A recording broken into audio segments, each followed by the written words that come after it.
Hey, bienvenue dans ton Yann et Frank. Évidemment, lancement de campagne électorale. Pourquoi pas parler avec notre politologue préféré? En plus, il a lancé un nouveau livre sur la souveraineté, un livre coup de poing. Alors, Jean-François Caron est avec nous en ce début de semaine.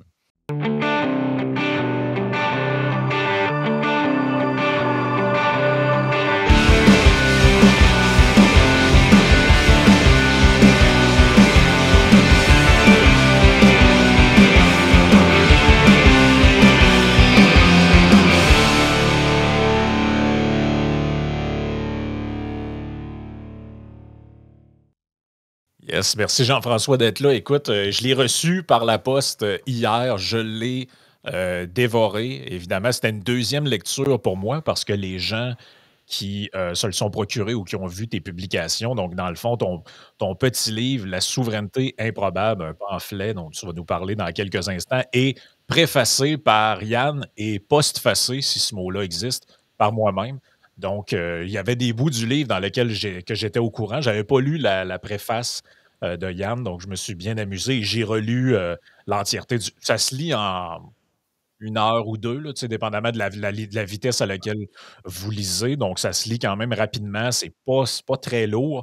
Il y a un code au bas de l'écran pour les gens qui veulent se le procurer. Ça amène directement sur Amazon. C'est une première pour toi, Jean-François, de faire affaire, je pense, avec Amazon Ouais, directement. Peut-être si tu veux commencer pour nous présenter le projet, à expliquer aux gens un peu pourquoi tu as décidé d'y aller avec Amazon plutôt que de soumettre ça à une maison d'édition, là. ouais, ben c'est ça. Je me suis rendu compte dans le passé, mes livres précédents étaient souvent en rupture de stock. Puis j'ai réalisé que les éditeurs, ben eux, ils doivent approvisionner les librairies, les bibliothèques, Amazon aussi. Mais tu sais, probablement qu'Amazon, il leur envoie seulement une dizaine de copies. Puis donc, si vous faites un lancement, vous annoncez la publication d'un livre, en l'espace de quelques heures, le livre va être en rupture de stock. Et puis là, Amazon va devoir contacter l'éditeur. Puis si l'éditeur n'est pas vraiment proactif, ça peut prendre une semaine, 2 semaines, 3 semaines avant qu'il fasse parvenir d'autres copies. Puis là, ils vont faire parvenir combien de copies? Encore 10 copies, puis le livre va retomber en rupture de stock. Donc, je trouvais que c'est un système qui me desservait un petit peu. Puis ce qui est génial avec Amazon, c'est que le livre est imprimé à la demande. Donc, vous le commandez, Amazon va l'imprimer, puis c'est livré, bon, probablement tu as fait la commande 48 heures. jeudi, Oh, vendredi, donc ça a été livré par une compagnie privée un dimanche. ouais. Donc, je veux dire, les gens ont pas à attendre. S'ils veulent la version papier, les gens ont à attendre 2 journées ou trois, puis ils sont sûrs que le livre sera jamais en rupture de stock. Donc, c'est ça. C'est la raison pour laquelle j'ai décidé de faire ça pour la première fois, puis ça sera pas la dernière. Parce que vraiment, c'est un système qui est absolument génial. Et puis, ben, ça va forcer tout simplement les éditeurs à devoir matcher la proactivité d'Amazon, puis de s'adapter en conséquence. Parce Parce que, que tu sais, dans certains cas, ça sert à quoi d'avoir 50 copies qui dorment dans des librairies, alors que les gens, maintenant, de plus en plus, ben, ils font des achats en ligne, là. Donc, les éditeurs vont être obligés de s'adapter ou de mourir d'une certaine façon. Puis, c'est ça la logique là, du capitalisme. Donc, la balle est dans leur camp. Amazon n'a pas été subventionné par le gouvernement québécois, bien évidemment. Et Non. en plus, si je ne me trompe pas, pour les auteurs, on parle de 2 à 4 fois plus de ristournes pour l'auteur de droits Ben, d'auteur. oui, parce que habituellement, ça dépend des contrats d'édition. Par exemple, lorsque je publie un livre en anglais avec un de mes éditeurs, en fait, j'ai deux éditeurs. Springer, eux, ils m'achètent le manuscrit. Donc, ils me OK. versent une somme fixe. Ensuite, que je vende 50 copies ou 5000 copies, ça change absolument rien pour moi. Routledge, eux, me versent 3%. 3% sur le prix de vente, Ouf. c'est ce qui me Aïe, revient. aïe. Tandis qu'Amazon, c'est ça oscille entre de 30 à 70%, je crois, là. Ce que ouais, j'ai selon le vu lorsque format, là. selon le format, c'est ça. Donc, c'est à l'avantage des auteurs. Puis, c'est ça. Donc, les éditeurs québécois, je parle peut-être à travers mon chapeau parce que je n'ai fait affaire qu'avec les presses de l'Université Laval, donc Fides, Boréal, Québec-Amérique, je sais pas, mais j'imagine que ça doit osciller aux alentours de 5 à 10, 5 à 12% Quand on de était avec royalties. Québec Livre de notre côté, avec Québécois, on était à 10% à l'époque. Donc, Mhm. donc c'est ça. Donc, ça fait en sorte que les auteurs au Québec, il y a pas vraiment d'auteurs qui sont en mesure de vivre de leurs œuvres, ce qui est un peu dommage. Je pense que les seules exceptions, ça serait Michel Tremblay, Ouais, qui livre Patrick Sénécal, quelques auteurs de ce type-là. Là. une poignée, là, une C'est poignée ça. seulement. Alors que, tu dis, à quelque part, c'est le créateur, c'est l'auteur qui devrait avoir la plus grosse part des revenus, alors que en réalité, c'est pas ça du tout, là. Est-ce que c'est une injustice? Regarde, les gens sont libres d'en faire leur propre interprétation, mais au final, Amazon offre la possibilité aux créateurs de pouvoir justement jouir de la plus grosse part des revenus. Non, Ce que c'est je ça. trouve personnellement, ce que je trouve plus normal. Ben, c'est quand même plus normal, effectivement. Écoute, le livre, je le présenterais peut-être comme ça. C'est une synthèse de la position qu'on a appelée de la droite de Québec, qui a la moitié de ses auditeurs à Montréal. Mais c'est comme ça qu'on aime, c'est comme ça qu'on aime nous présenter. Donc, cette droite de Québec dans laquelle il y a un représentant au Kazakhstan, un autre en Virginie et un petit peu partout dans le monde, finalement. Donc, c'est la synthèse un peu de notre et ta position, si on veut, de ce débat, je ne sais plus initié par qui, finalement, mais lorsqu'il y a eu, je vous dirais, 2022-2023, lorsqu'il y a eu le fameux budget de l'an 1 du Parti québécois, c'est un peu là que ça a commencé.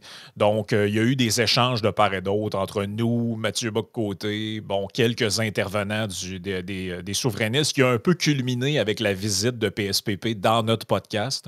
Et bon, ça tourne essentiellement alentour de la question de la souveraineté et de la faisabilité de ce projet-là et des arguments qu'on apporte pour dire attention, c'est plus sérieux que vous pensez. Là.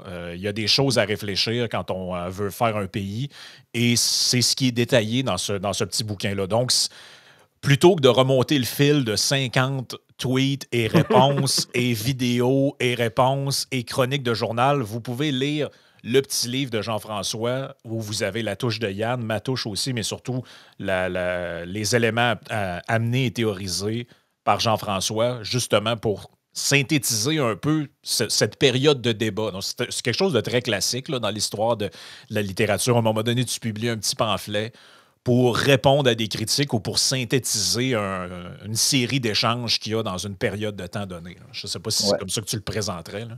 Oui, puis tu sais, c'est ma position. Là. Je prétends pas parler là, au nom de tous ceux qui appartiennent à la droite pirate ou la droite de Québec. Là. C'est ma position à moi. Vous y apportez votre grain de sel, respectivement. Vous ajoutez quelque chose à mon propos. Mais bon, moi, c'est dans mon esprit à moi, c'est ce qui c'est ce qui incarne, à mon avis, l'essentiel de la réticence de cette droite-là à l'égard du projet souverainiste. Puis, c'est écrit dans un style pamphlétaire aussi. Là. Les lecteurs doivent être au courant de ça. Il y a des éléments conceptuels qui sont très, très, très sérieux, très importants, mais là, avec un ton qui va faire sourire, puis qui délibérément va s'amuser à donner des petits coups d'un côte à J'avais pas remarqué, Jeff, que certaines tu avais fait ça. personnes.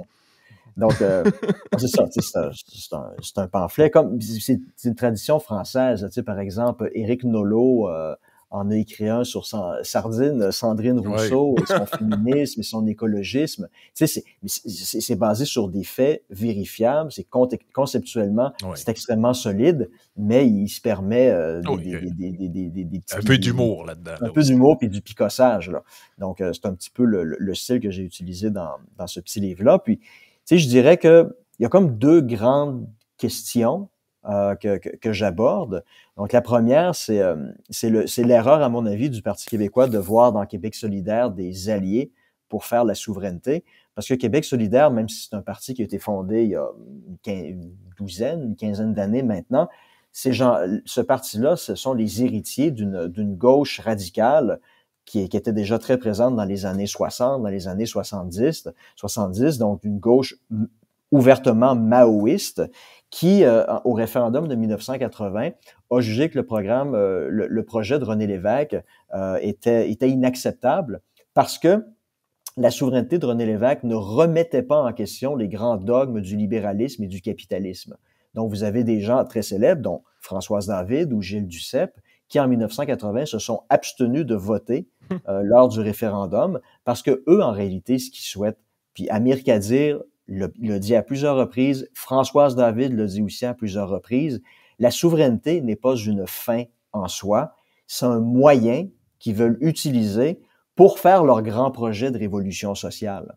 Et puis, c'est au cœur du programme de Québec solidaire. Si vous le lisez, la souveraineté, c'est le dernier élément dans leur programme, ce qui indique aussi à quel point c'est pas vraiment, contrairement au Parti québécois où c'est l'article 1, pour les solidaires, c'est à la toute fin de leur programme politique. Et eux, ce qu'ils veulent, c'est se faire élire et mettre en place, dès les premiers mois de leur mandat, une constituante.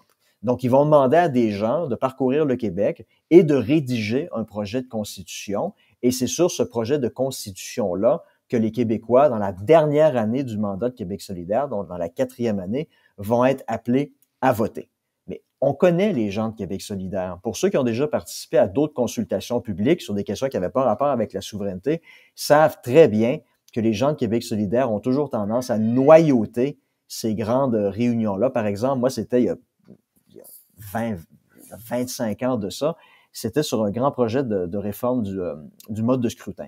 Donc, le ministre de l'époque, Jean-Pierre Charbonneau, avait mis en place une espèce de commission itinérante à travers les régions, puis les gens étaient invités à se rendre à Québec pour s'entendre sur la réforme du mode de scrutin. Moi, à l'époque, j'habitais dans l'Outaouais et puis j'avais participé aux consultations régionales. Puis le 3/4 de la salle, là, c'était des membres de l'Union des forces progressistes. Puis il le disait ouvertement. C'était, avant de prendre la parole, les gens disaient « Jean-François Caron, UFP ». Donc, Yann Sénéchal, UFP. Et ils défendaient systématiquement la position de l'UFP. Donc, ces gens-là n'étaient pas là pour parler en leur nom propre, ils étaient là pour parler au nom de leur formation politique. C'est exactement ce qu'on peut s'attendre d'un projet de constitution qui va de la part des gens de Québec solidaire. Ils vont en venir à un projet qui va être hyper à gauche, hyper étatiste, qui va être très liberticide, qui va accorder des droits à Gaïa, à la planète, la défense de l'environnement, qui vont interdire l'exploitation. Donc, ça va être inscrit dans la Constitution. Elle va être écrite en inclusif aussi, il faut se le rappeler. Ah oui, il va y avoir beaucoup de yel. Donc, tu sais, vous allez avoir un paquet d'interdictions, puis je veux dire, c'est le mot le plus populaire dans le programme de Québec solidaire. Interdire, contrôler, superviser. Donc, c'est l'essence même de ce parti-là. Donc, si les gens du Parti québécois pensent que ça peut être des alliés objectifs, ils font fausse route parce que ces gens-là vont mettre en place un projet de constitution qui va puer au nez à l'immense majorité des Québécois, puis les gens vont voter non, là. Donc, et le pire, c'est lorsque vous lisez des chroniques de Joseph Facal, de Jean-François Lisée, des commentaires même de PSPP, ils le disent eux-mêmes. Le projet de Québec solidaire fait absolument aucun sens. Mais c'est ça qu'ils doivent comprendre, c'est que pour les gens de Québec solidaire, la souveraineté, c'est pas une fin en soi, c'est un moyen à leur disposition pour pouvoir faire leur grand projet de révolution sociale. Puis on sait c'est qui les gens de Québec solidaire, on sait c'est quoi les propositions qu'ils ont dans leur programme. Ça frise le marxisme, le communisme. Là. Donc, le Parti québécois fait vraiment fausse route. Puis on se souviendra aux élections, quand c'était Jean-François Lisée qui dirigeait le Parti québécois, il avait essayé de faire une coalition, de se diviser les circonscriptions avec QS. Le politburo de QS avait accepté, mais les membres, lors d'une assemblée spéciale, les membres avaient refusé majoritairement cette proposition-là. Puis les mots qu'il y avait eu à l'égard du Parti québécois, là, c'était pas tendre du tout, là. Donc, ils doivent réaliser, les gens du PQ, que les gens de QS, là, c'est pas des alliés potentiels, c'est des ennemis politiques. La raison regarde la manière avec laquelle regarde la manière avec laquelle GND est sorti du parti. On voit que. Mais juste avant que Yann tu poses ta question, là, si tu as dit il y a deux éléments dans le livre, le QS, puis je pense que tu n'as pas dit le deuxième. Non, je n'ai pas encore abordé le deuxième point, qui est peut-être le plus intéressant. Mais peut-être Yann, si Yann avait une question avant que. Non, continue, vas-y. Bon, ça. Puis le deuxième point, c'est ce que je reproche au programme actuel du Parti québécois, à PSPP, puis aux autres grands architectes de la souveraineté, c'est qu'ils ne pensent qu'à la liberté collective, la liberté de la nation québécoise.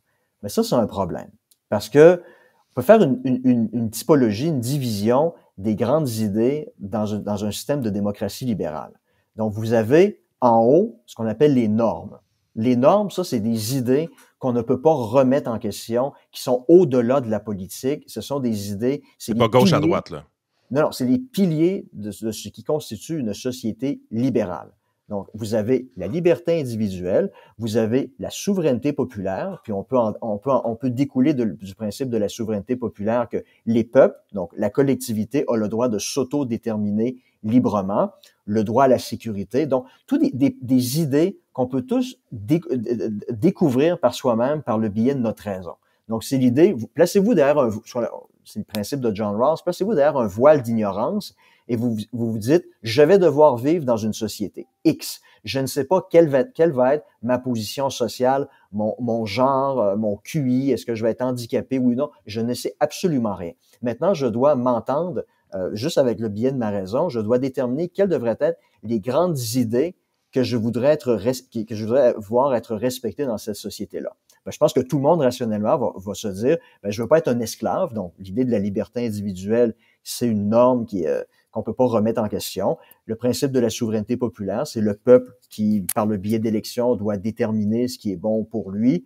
Principe de la sécurité collective. Personne ne voudrait vivre dans une société où on peut être assassiné à n'importe quel moment où on sort de chez soi. Donc, ça, c'est des questions qui sont métapolitiques, qui sont au-delà de la politique et qu'on ne débat pas lors d'une campagne électorale. Puis par la suite, vous avez ce que j'appelle les principes. Donc, les principes, ce sont des idées qui découlent des normes, mais qui peuvent faire l'objet de débats. Donc, par exemple, la démocratie est un principe. Pas la démocratie comme idée en tant que telle, en tant que norme, mais dans le fonctionnement de la démocratie. Quel genre de démocratie est-ce qu'on veut? Est-ce qu'on veut une démocratie directe? Est-ce qu'on veut une démocratie représentative? Oui. Le droit à l'autodétermination des peuples. Comment est-ce que ça peut s'articuler, le droit à l'autodétermination des peuples? Est-ce que ça signifie que chaque peuple, chaque nation doit avoir son État? Ou est-ce que c'est possible pour une nation de s'autodéterminer librement dans un cadre plus vaste, qui peut être le cadre du fédéralisme, par exemple? Donc, on remet pas en question, avec les principes, on remet pas en question les idées qui sous-tendent ces principes-là, mais plutôt la manière avec laquelle ces principes-là peuvent prendre vie. La laïcité, principe de la séparation de la religion et de l'État, la laïcité, contrairement à ce que plusieurs personnes disent, il n'y a pas une seule façon de mettre en place un système laïque. Ce qui prédomine au Québec, c'est le système républicain français, mais vous avez aussi un système davantage libéral qu'on retrouve dans le Canada anglais ou en Grande-Bretagne ou aux États-Unis. Donc ça, c'est des questions, des idées qui peuvent être ouvertes au grand débat politique. Puis par la suite, vous avez au troisième niveau les valeurs. Ben ça, c'est les idéologies, et ça, c'est ce qui est au cœur du débat démocratique. On s'obstine autour de valeurs. Quelle façon on devrait mettre en place des politiques publiques? Est-ce qu'elle devrait favoriser davantage la liberté individuelle? Est-ce qu'elle devrait mettre l'accent davantage sur le social, la collectivité? Donc, ce sont des valeurs. On entre en pleine campagne électorale au Canada. Ça devrait être normalement des valeurs qui seraient discutées dans le cadre d'une campagne électorale. Or, beaucoup de souverainistes vont dire, les gens de la droite de Québec, vous insistez sur l'importance de la liberté individuelle. Vous faites comme les gens de Québec solidaire. Exact. Vous prenez en otage le projet souverainiste parce que eux, les gens de Québec solidaire, ne veulent voter pour la souveraineté que si le projet de pays est un projet social-démocrate, socialiste / marxiste. Puis vous faites exactement la même chose. Vous n'êtes prêt à voter oui que si c'est un projet qui va favoriser la liberté individuelle. Or, ils font erreur. Est-ce que c'est une erreur parce qu'ils comprennent pas, ils font pas cette distinction conceptuelle-là, ou est-ce qu'ils sont de mauvaise foi? Je ne sais pas, mais le fait est qu'ils sont en train de mélanger deux choses qui ne relèvent absolument pas de la même logique. Les gens de Québec solidaire, leur vote en faveur de la souveraineté, c'est autour des valeurs, tandis que je pense que les gens de la droite de Québec, la droite pirate, qui insistent sur l'importance de la liberté individuelle, ils s'obstinent sur une norme, une question métapolitique, qui est tout aussi importante que le principe de l'autodétermination des peuples. Mais lorsque vous écoutez PSPP, puis les autres architectes de la souveraineté, ils disent non, c'est pas important. C'est pas important cette question-là. Faisons la souveraineté d'abord parce que ce qui doit prédominer d'abord et avant tout, c'est la liberté collective. Puis une fois qu'on aura atteint la liberté collective, qui est comme le bien premier par excellence, puis il n'y en a pas d'autres dans leur esprit, là, on pourra commencer à s'interroger sur quelles vont être les libertés individuelles qui vont être protégées, puis etc., etc. Alors, je m'excuse, mais avant de faire la souveraineté, on devrait s'entendre sur quelles vont être les normes qui vont être en application, puis comment est-ce que ça va s'articuler dans les faits. Donc, il y a beaucoup de questions toutes simples qui pourraient répondre immédiatement. Est-ce que un Québec souverain va être un système très centralisé, comme en France, ou est-ce que ça va être un système décentralisé avec des régions qui vont avoir des pouvoirs inscrits dans la Constitution. Comment le principe de la loi sur les mesures d'urgence, comment est-ce que ça va s'appliquer? Ça va être quoi les critères? Est-ce qu'il va y avoir une clause dérogatoire qui va permettre au Parlement de porter atteinte à certaines libertés individuelles? Et si oui, quelles libertés individuelles? Parce que dans la Charte canadienne des droits et libertés, il y a certaines libertés individuelles qui peuvent être auxquelles on peut attenter avec la clause dérogatoire, mais il y en a d'autres qu'on peut pas. Ça, c'est des questions qui sont absolument fondamentales. Puis je m'excuse, mais moi, je refuse de signer un chèque en blanc à des gens qui n'ont absolument aucun égard pour une norme fondamentale qui est celle de la liberté individuelle. Il n'y a pas juste la liberté collective des peuples, il y a beaucoup d'autres normes qui doivent être reconnues, acceptées et discutées avant même de franchir le Rubicon puis de faire la souveraineté, parce qu'il n'y aura pas de marche arrière, là. Une fois que la souveraineté va être faite, il n'y aura pas de marche arrière. Puis une fois que certaines limitations à notre liberté individuelle vont être inscrites dans la Constitution, il va falloir modifier la Constitution. Autre question dont on devrait avoir la réponse avant de faire la souveraineté, ça va être quoi les modalités pour modifier la Constitution? Est-ce que ça va être virtuellement impossible, comme c'est le cas avec la Constitution canadienne, ou est-ce que ça va être relativement aisé? Puis comment est-ce que ça va s'accomplir? Est-ce qu'il va falloir que, je sais pas moi, 250 000 Québécois signent une pétition pour qu'il y ait un référendum d'initiative populaire sur un amendement constitutionnel? Ça va fonctionner comment? C'est des questions qui sont toutes simples et qui méritent des réponses qui sont, ma foi, toutes simples. Mais c'est ce refus systématique des souverainistes de considérer cette question-là, non seulement de ne pas la considérer, mais de la subordonner puis de la renvoyer du revers de la main en se disant « c'est des détails, c'est pas important, faites-nous confiance. » On verra après. On verra après. Ça fonctionne pas comme ça en politique lorsqu'on fait cette distinction-là entre les valeurs, les principes puis les normes. Et donc, de leur part, c'est soit une méconnaissance conceptuelle de ce qu'est une société libérale, ce qui est en soi extrêmement problématique, ou ce sont des gens de mauvaise foi. Puis je m'excuse, mais moi, je ne veux pas faire un pays avec des gens qui sont de mauvaise foi. Non, écoute, le livre peut être perçu par le clan souverainiste comme étant un livre coup de poing, une attaque, quelque chose qui doit être débattu, démonté de A à Z, alors qu'en réalité, s'ils prennent la peine de le lire comme il faut, ce qu'ils vont se rendre compte, c'est qu'on leur donne un peu les clés de la séduction. Dans le sens que, pour nous, tu sais, je veux dire, on sait qu'on a des... Dans ton cas, tu votes même pas au Canada, première des choses. Ben, je pourrais, mais c'est trop compliqué. Bon, exact. J'ai le droit de vote au Canada, mais pas au Québec. Pour moi, Frank, je veux dire, on le sait, on va voter Parti conservateur à la prochaine élection, tout ça. Ce n'est pas un enjeu électoral pour eux. Mais si le PQ avait à prendre le pouvoir et faire son référendum, ils ont besoin du vote des gens qui votent pour d'autres partis politiques parce que ça prend 50 %. À un moment donné, tu te dis, si tu le veux, ton 50 %, si tu le veux, ton pays, il faut que tu sois un peu séduisant, il faut que tu réussisses le pari de la séduction. Dans un contexte que tu as 5 partis politiques, ben, il n'y a pas un parti politique qui est capable d'avoir 50 %, mais dans un contexte de référendum où il y a juste 2 possibilités, là, c'est possible. Fait que tu dois apprendre à parler et négocier avec les gens des autres partis politiques et aussi les gens qui ne votent pas, by the way. Il y a beaucoup de gens qui ne votent pas, que dans un contexte référendaire, voteraient. Le taux de participation en 95, si je ne me trompe pas, c'est juste 95 92 c'était... Exactement. Donc, tu dois apprendre à parler à des gens qui, les 3 ou 4 dernières élections, n'ont même pas voté, là. Donc, il y a peut-être un peu les clés du succès là-dedans pour eux dans ce livre-là, s'ils prennent la peine de l'écouter. Parce qu'entre vous puis moi, nous, on s'en fout un peu, là. Tu sais, je veux dire, c'est un débat qui est irréel, qui est intangible, qui est pas réel tant qu'on n'a pas un référendum sur la table. On s'amuse avec ce débat-là. Puis, je veux dire, les gens essaient de débattre nos arguments, démonter nos arguments, mais en réalité, ce n'est pas la bonne stratégie. Vous devez juste, genre, écouter ce qu'il y a dans le livre, lire ce qu'il y a dans le livre, puis dire comment je fais pour répondre à ça? Parce qu'éventuellement, il y a les clés du succès là-dedans. Je suis capable d'aller séduire des gens qui ont des sensibilités envers les libertés individuelles. Je pense que fondamentalement, ils savent, un gars comme Mathieu Poc-Côté le sait pertinemment, le clash qui se passe entre des gens qui veulent avoir la liberté individuelle protégée dans une constitution et Québec solidaire qui veut instrumentaliser une constitution, il est très violent. Et ce clash-là n'est pas violent de par la droite politique. Il devient violent de par la gauche politique. Ah oui, puis, exactement. Qui ont un projet tout à fait différent de la préservation de la liberté individuelle. parce qu'on n'importe qui a lu le programme de QS ou qui suit le moindrement la politique, là, c'est très bien. C'est quoi c'est un projet de révolution sociale qui est tout sauf favorable à la liberté individuelle. Là. Ah non, en fait, la seule chose, la seule liberté qu'ils ont envie de vous donner, c'est celle de choisir vos pronoms.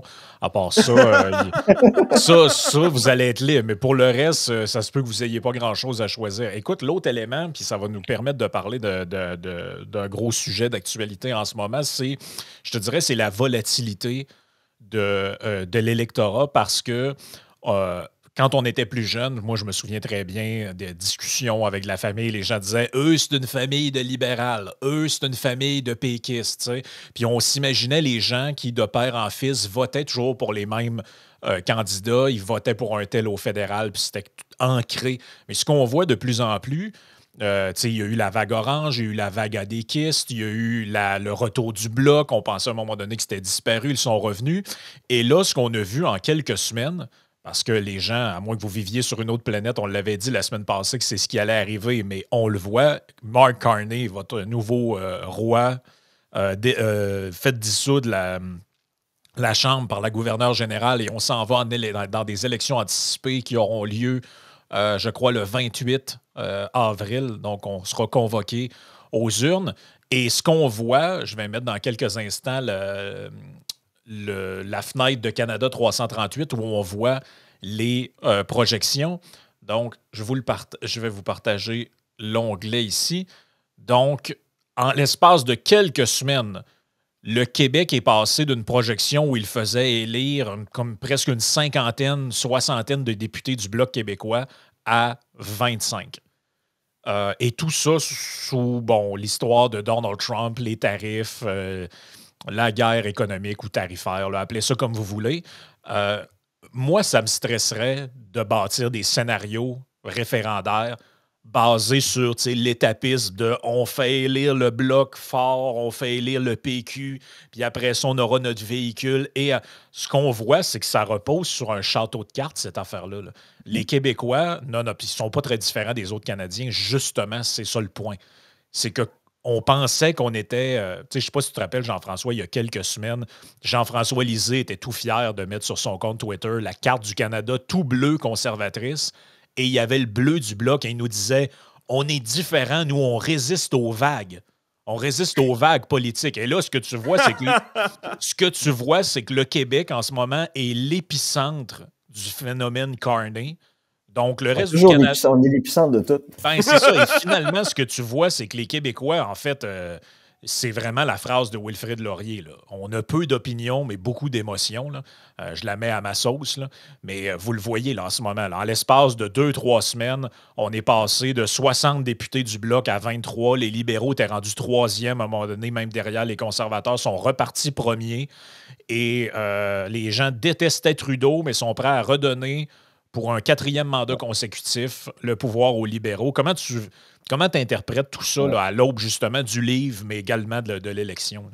C'est Pablo Rodriguez qui doit se dire « Oh shit, j'avais pas prévu ça. J'aurais dû rester au fédéral. » Non, en fait, je pense que le fait que les Québécois soient prêts à passer d'un parti souverainiste à voter pour un parti fédéraliste, qui historiquement a toujours été beaucoup plus centralisateur que le Parti conservateur, ça montre, c'est un phénomène sociologique qu'on retrouve dans toutes les sociétés multinationales, surtout auprès des groupes minoritaires, en l'occurrence les Québécois, c'est que les minorités nationales, les membres des minorités nationales ont des identités politiques multiples. Puis je l'aborde rapidement dans le livre, puis il y a une majorité de Québécois qui a un sentiment d'appartenance double.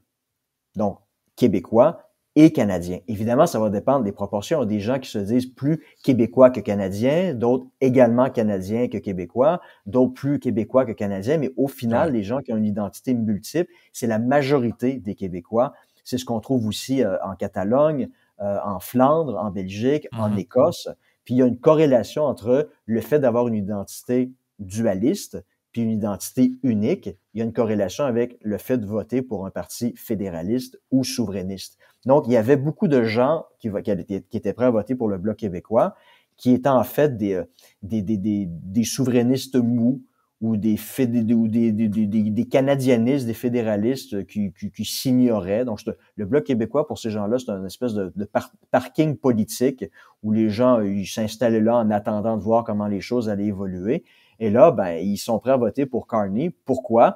Parce qu'ils voient dans le Canada, pour différentes raisons, une police d'assurance pour pouvoir résister aux menaces tarifaires de Trump. Mais bon, peu importe la raison, ça montre que les Québécois sont attachés au Canada. Puis ça, ben, dans l'esprit d'un souverainiste, c'est la grande tragédie. Puis ils essaient, vous l'entendez là, beaucoup de gens vont dire c'est pas normal pour un individu d'avoir deux identités politiques. Ça, c'est le signe du colonisé. Hein? On l'entend souvent, ça. Les Québécois et les fédéralistes, c'est des colonisés qui s'assument pas pleinement en tant que Québécois. Or, le fait est que c'est une réalité sociologique qu'on trouve partout dans le monde. Dans l'Union européenne, vous avez beaucoup de gens qui s'identifient comme Européens et comme Français, Belges, Italiens, peu importe. Là. C'est un phénomène sociologique naturel. C'est ce qu'on retrouve au Canada. Puis, c'est pour ça que les souverainistes essaient, coûte que coûte, de dire que c'est une anomalie, que ça devrait pas exister. Puis ils essaient continuellement de dire le Canada, c'est pas notre pays, c'est une société étrangère. Donc on doit se poser la question, c'est quoi les raisons pour lesquelles certains Québécois manifestent un sentiment d'appartenance envers le Canada? Je pense pas que ce soit à cause de l'histoire, de la religion commune ou de la langue commune. Parce que le Québec, là, sur ces points de vue-là, a absolument rien en commun avec le Canada anglais. Bon, c'est des raisons qui sont purement utilitaires. C'est le fait que ben, le Québec, les gens ont la perception, on peut en parler à Geloso si c'est une perception qui est fondée ou non, mais en tout cas, le fait est que c'est une perception. Les gens ont l'impression de se dire, ben, j'y gagne au change en étant citoyen canadien parce que on touche de la péréquation, ça permet de soutenir des programmes sociaux. Mon passeport canadien a une très grande valeur. Je suis capable de me déplacer dans des douzaines et des douzaines de pays dans le monde facilement sans avoir à demander des visas. J'ai la possibilité d'aller travailler dans une autre province. En tout cas, théoriquement, il y a des modalités à respecter. Mais bref, j'ai cette capacité-là. Donc, ça peut expliquer pourquoi vous avez des Québécois qui ont un sentiment d'appartenance envers le Canada. Des raisons purement utilitaristes. Mais je dirais que pour certaines personnes, c'est aussi le fait de se dire, ben, voyez-vous, le Canada, c'est pas le goulag. C'est pas un carcan qui empêche les Québécois de pouvoir s'épanouir collectivement. Puis objectivement, lorsque vous regardez à quel point la Fédération canadienne est décentralisée, ben, le Québec a été en mesure, depuis sa révolution tranquille, de faire son processus, de mener à bien son processus de nation building, d'avoir établi le français comme langue officielle, d'avoir mis en place des programmes d'éducation qui favorisent là, la pérennité du fait francophone en Amérique. Par le biais d'ententes administratives, l'entente Colin Couture depuis la fin des années 70, le Québec est en mesure de sélectionner une grande partie de ses immigrants.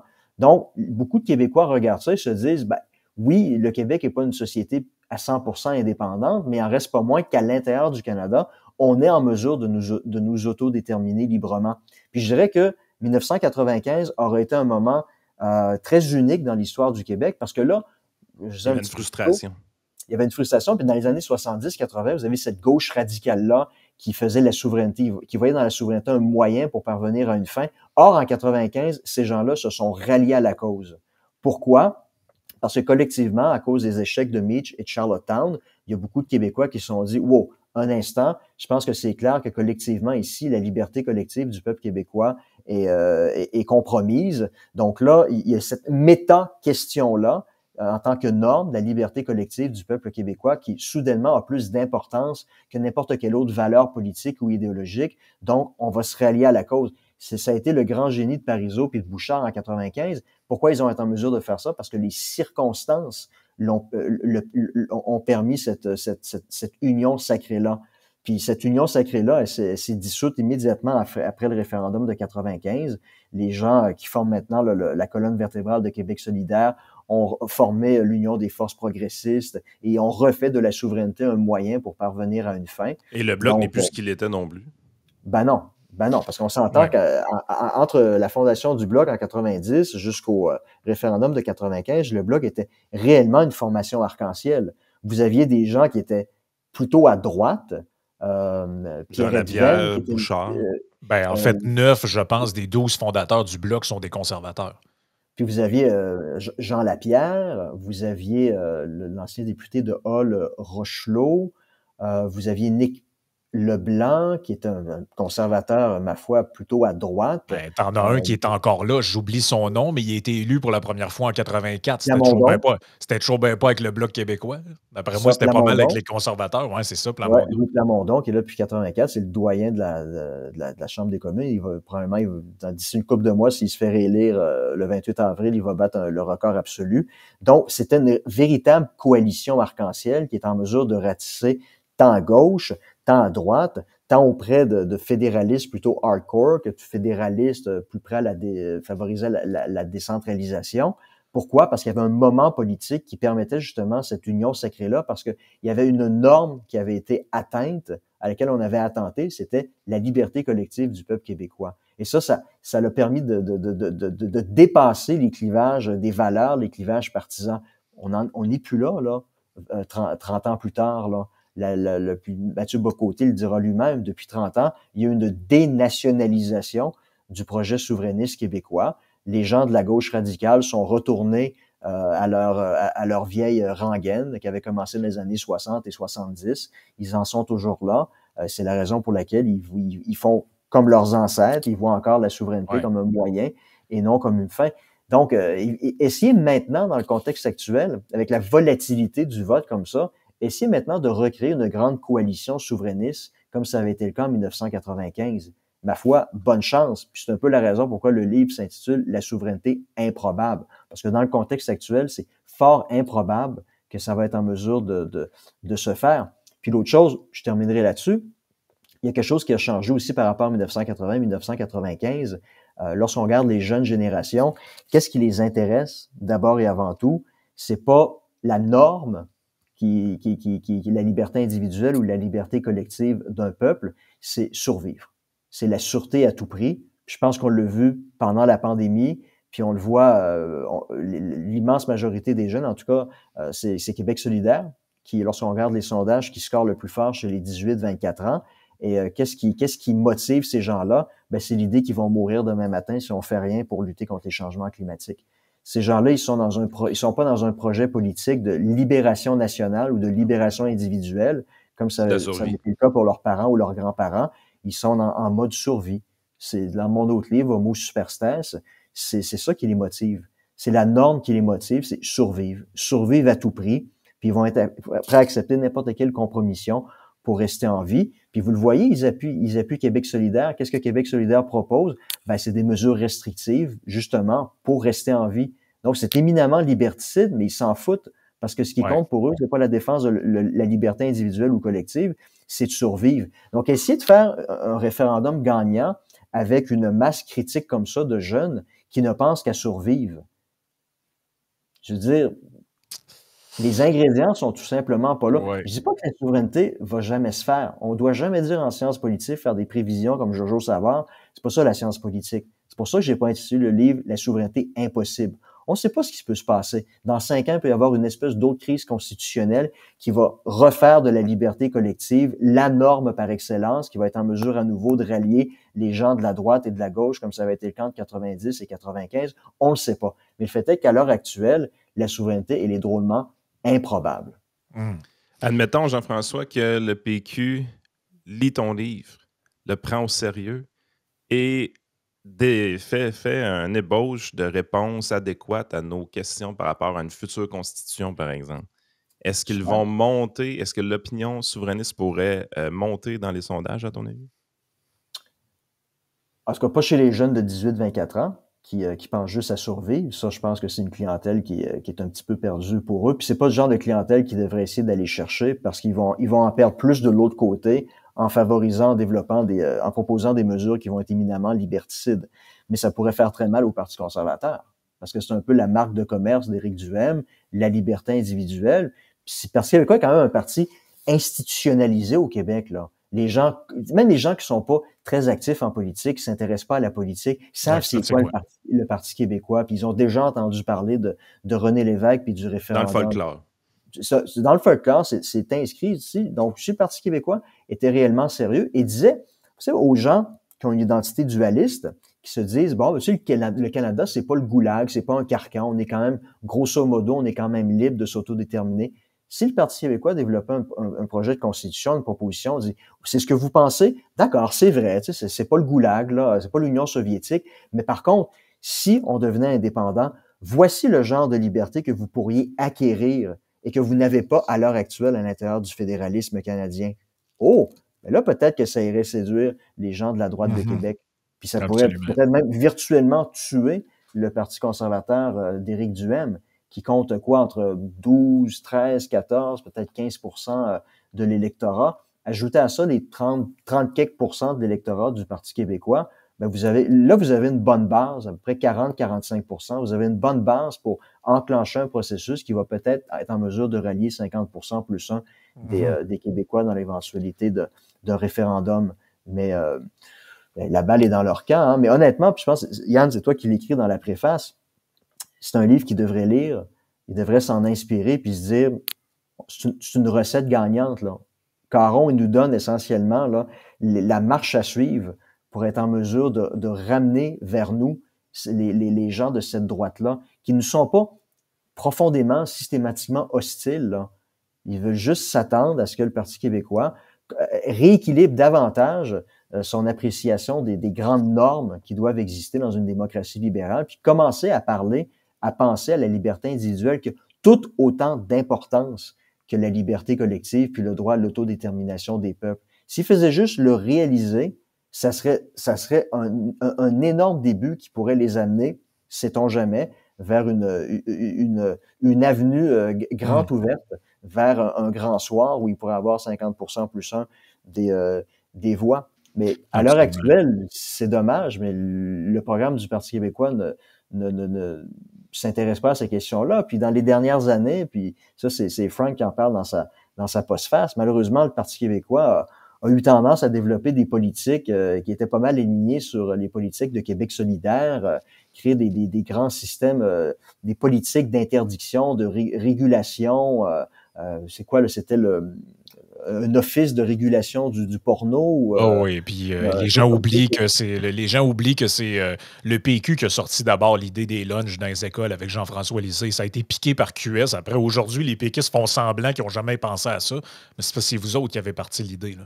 Non, c'est un parti qui a fait beaucoup dans le maternage, le paternalisme, puis développer des idées pour dire ce qu'il y a dans votre téléphone, là, c'est pas bien, arrêtez de consulter ces sites-là, puis si vous continuez, on va mettre une contre-application pour vous empêcher de le faire. Puis, tu sais, honnêtement, là, c'est si vous êtes animé par un idéal de la liberté individuelle, là, vous regardez ces politiques-là, puis ça. Je veux dire, c'est turn off, puis ça vous incite pas à leur signer un chèque en blanc avec la promesse que on verra après le référendum. Là. Faites-nous confiance, là, vous allez être libre. Là. Ouais, c'est ça. Ouais. On rappelle le titre, La souveraineté improbable. Jean-François Caron, disponible sur Amazon, format électronique et format papier. C'est livré très rapidement. Donc, procurez-vous le livre parce qu'on n'a même pas parlé du tiers du contenu qu'il y a là-dedans. Donc, lisez-le et ça va vous familiariser ou en tout cas répondre peut-être à des questions que vous avez sur ce débat-là qui fait rage depuis des mois. Merci Jean-François d'avoir été avec nous. Merci de m'avoir accueilli. Nous, on va continuer dans quelques instants sur Patreon pour parler de l'élection qui a été déclenchée. Il y a quand même pas mal de choses. Également la démission de Gabriel Nadeau-Dubois. Et j'en profite également pour rappeler que ce podcast a été présenté par nos commanditaires, donc ranchbrand.ca. Utilisez votre code promo. Ready for Canada pour tous vos besoins en matière d'immigration. Donc, c'est important de bien remplir ces papiers, sinon vous pourriez être déporté au Kazakhstan. Et TLF Dessin pour tous vos besoins en matière de dessin industriel. Donc, les plans 3D et tous les domaines de la construction. Allez faire un tour sur leur site web tlfdessin.com. Et merci Jean-François. On se reparle bientôt. Merci, bye. Bye. Bye.